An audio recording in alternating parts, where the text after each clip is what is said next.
How did you address your audience? Well, addressing my audience was shown through the titles as well as the voiceover. However, I think that the titles would be best to focus on the genre itself so that the audience would be attracted to certain details rather than just the way that they look. And this was used through the similar font colour and styles that I used, which were consistent throughout my media product.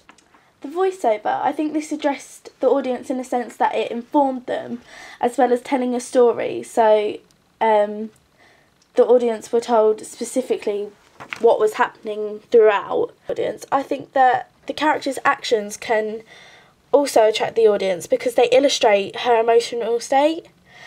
And within the opening sequence, we can see that she's lonely, frightened and somewhat deserted in terms of her friends and how her family act around her.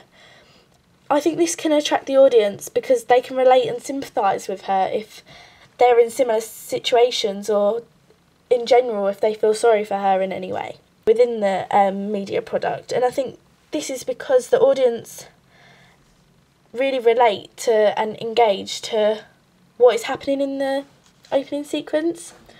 When doing audience feedback on the final edit, it illustrated that they were interested in the character herself and how she becomes part of a situation she's in. So this therefore attracts the audience with like enigma codes, and this is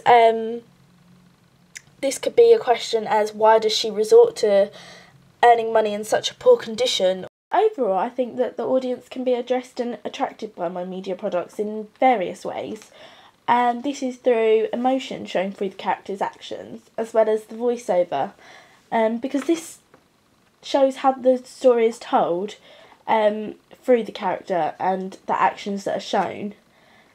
And I think finally that the general focus on social realism is one of the main aspects which occurs throughout my media product, and this gives a sense of reality through the storyline.